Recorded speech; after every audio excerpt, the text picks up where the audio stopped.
let's start off with the trials of Trump. The Trump trials. Let's start off with the Trump trials.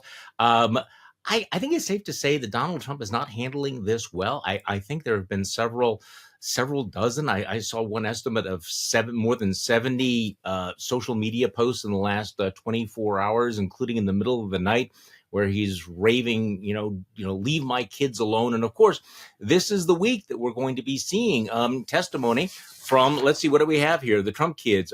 Don Jr. is going to be testifying today. Eric is going to be testifying on Thursday, and Ivanka testifies next Wednesday and will be the state's final witness.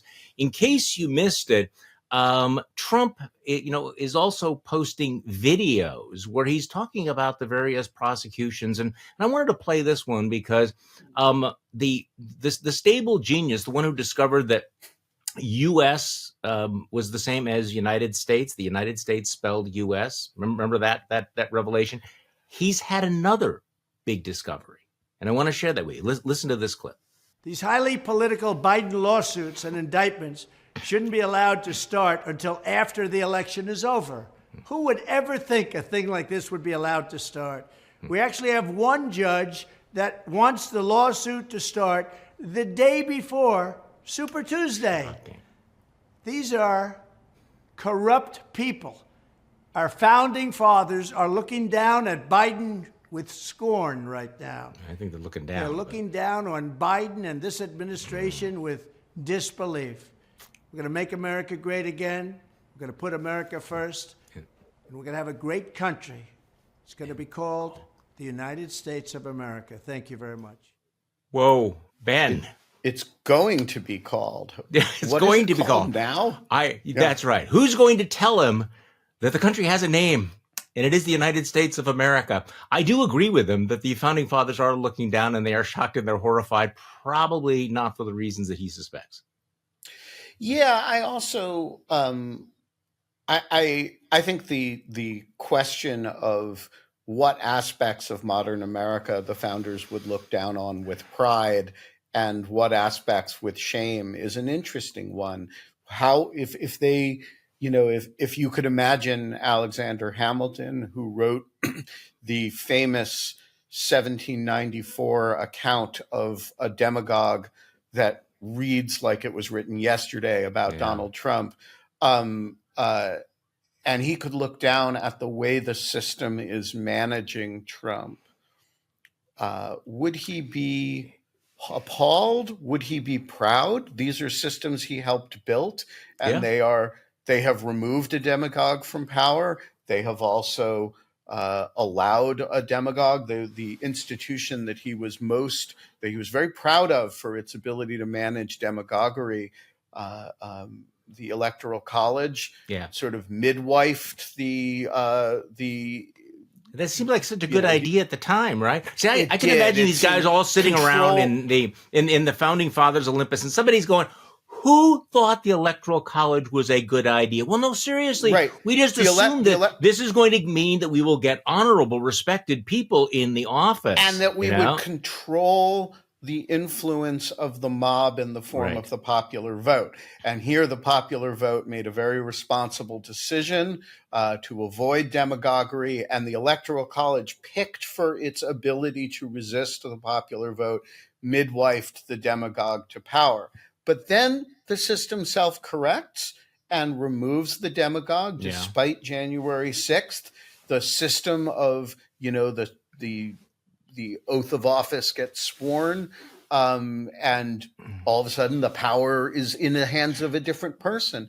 And that person has supervised a process of dispassionate investigation and prosecution, including of the former president, who is trying to make a comeback. And so I actually think that there would be, a lot of interesting introspection on the part of Madison and Hamilton, who are really the two key founders for this purpose, on what's worked and what hasn't. Yeah. And then there's George Mason off in the corner going, I warned you guys about the pardon power, right? I mean, didn't he say this is not a good idea? Okay, you should have listened to me. So, look, Alexander Hamilton was not a naive guy. I mean, he was actually, quite a realist. These people were very much realists. But I do think it's interesting that, he did write that the Electoral College would afford a moral certainty that the office of the presidency would, quote, not fall to the lot of any man who is not in an eminent degree endowed with the requisite qualifications. He thought that the electors would be a bulwark against men who had talent for low intrigue and the little arts of popularity. It is not too strong to say, he wrote, that there will be a constant probability of seeing the presidency filled by characters preeminent for ability and virtue. Okay, wrong. So, yeah. Wrong. Right. On the other hand, let me read you what Hamilton wrote about Donald Trump. Dueling Federalist Papers here. Yeah, well, so this one's from a bit later than the Federalist Papers. Okay. When a man unprincipled in private life, desperate in his fortune, bold in his temper, possessed of considerable talents, having the advantage of military habits, despotic in his ordinary demeanor, known to have scoffed at the principles of liberty, when such a man is seen to mount the hobby horse of popularity, to join in the cry of danger to liberty, to take every opportunity of embarrassing the general government and bringing it under suspicion, to flatter and fall in with all the nonsense of the zealots of the day, it may justly be suspected that his object is to throw things into confusion, that he might then ride the storm and direct the whirlwind. Pretty much on the nose. So what year did you write that? Yeah, he kind of...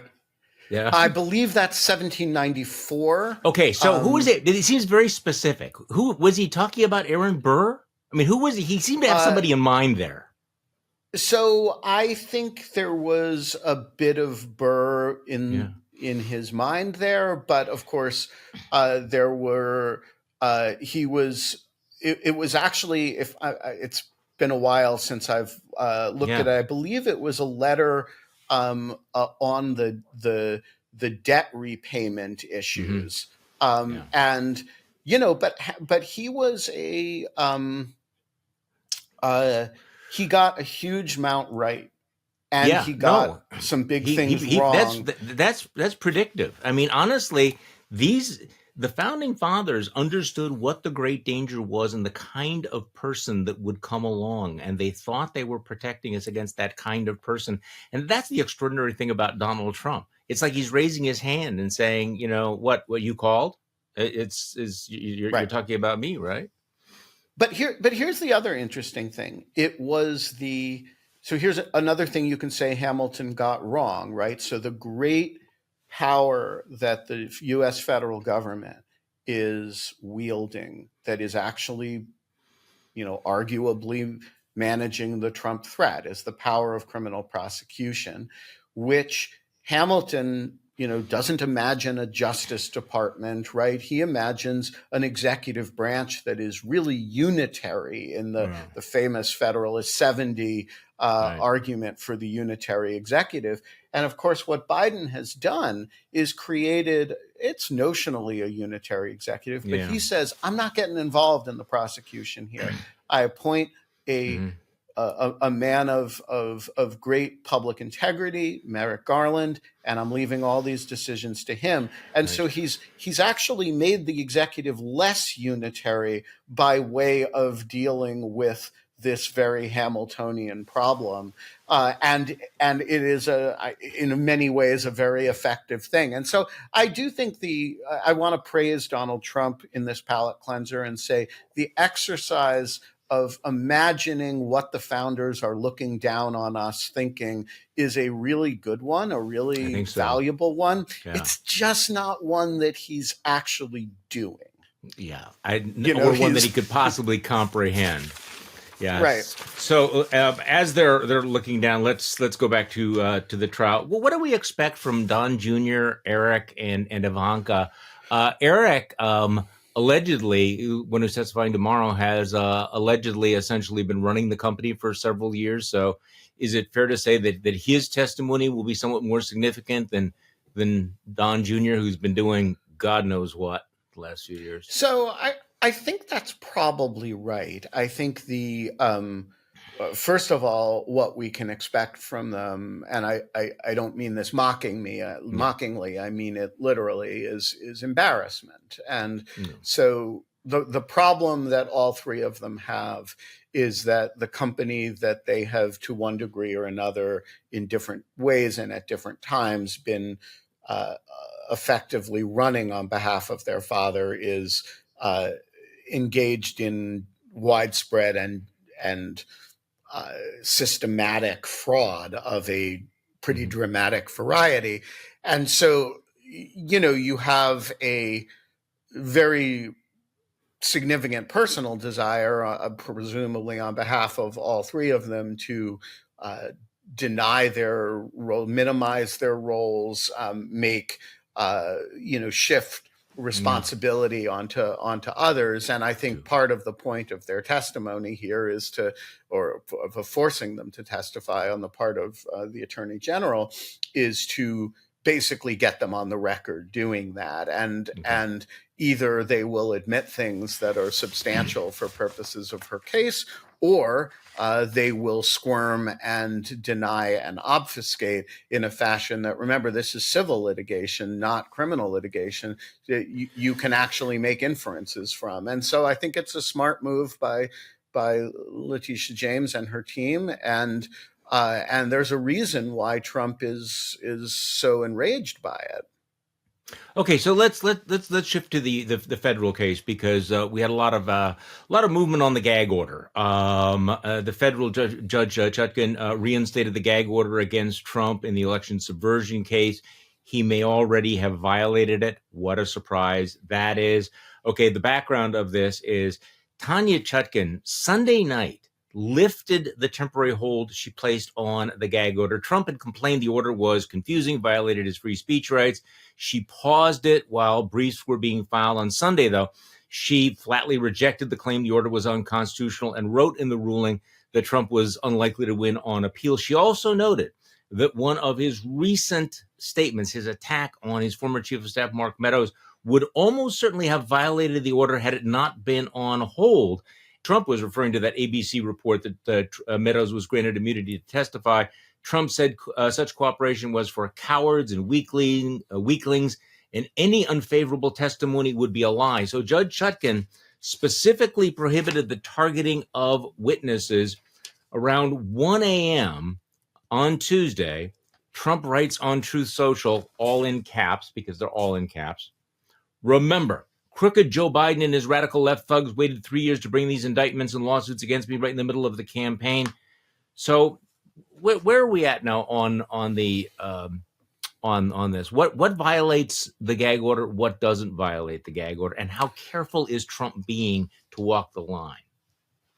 Well, so we will walk the line is the right phrase. He's going to put his toes on the line and lean over it, and like a 5-year-old, and see if he gets pushed or if he trips. So the order forbids incendiary statements or targeting court personnel, I believe, other than the judge. She classily left herself out of it. And potential witnesses, which is to say people who were involved in the events, right, who might be called to testify, as well as staff of the special counsel's office and the like. So, he's allowed to say crooked Joe Biden is coming after me for political purposes. He's allowed to rail against Washington, D.C. as a filthy city, which, of course, could affect the jury pool. But he's not allowed to say, Cassidy Hutchinson is a horrible person who is going to lie because Joe Biden's henchman, that's too long a word for him, Joe Biden's goon, deranged Jack Smith, is, paying her to, she's dating her or whatever, right? Yeah, she specifically cited the use of the word thug, saying that he cannot mount a smear campaign, and it looks like she's talking about words that would trigger violence by his supporters. So it's interesting. So Trump's trying to get around this by not using Jack Smith's name, kind of this half clever attempt to avoid consequences. So is that going to work? So I think, look, I think if you were going to impose a sanction that was serious, like, it's one thing to say that'll cost you $5,000, as happened in New York, or that one will cost you 10 grand. Yeah. It's another one to do something that seriously compromises his interests in some ways. Yeah. And I think if you are Judge Chutkan, and frankly, if you're Jack Smith, who would probably bring the matter to her attention, you probably want to wait for Trump to put his foot clearly over the line. Yeah, I think you're right. And so my guess is he has a little bit of running room to play with that line. Yeah. I don't think, we don't know what would be, quite considered over it as opposed to towing it or flirting with it. And if I were Judge Chutkan, I would probably wait for either a combination of actions or a pretty flagrant violation, a la the Meadows one. And how disciplined will he be about this? I don't know. I don't think he's actually capable of restraining himself. So I think you're going to see a confrontation here. Well, and the larger picture, of course, is, the concern about violence is not completely theoretical. I mean, just this week, on Tuesday, an Alabama man was indicted in federal court for leaving threatening messages for Fonnie Willis and the Fulton County sheriff, in connection with the arrest and prosecution of Donald Trump. So we do have these cases. There is this mounting fear. And quite frankly, one of the lessons of January 6th is I think that Donald Trump actually is completely willing to use chaos and disruption and at least the threat of violence in order to score political points. So this is not like a one-off. This is part of if he thinks he's going down, chaos is his ladder, back to what? To power, to be able to appeal to his bench. And I just think that's something we need to understand about him. That's right. We need to understand it. And we also need to understand that the process of line drawing and of enforcing those lines is a process of managing Donald Trump, because he will test, he will push until something makes him stop. And the criminal justice process has tools to deal with that. How effectively they can be used in this instance is a complicated question, but they are there. Okay.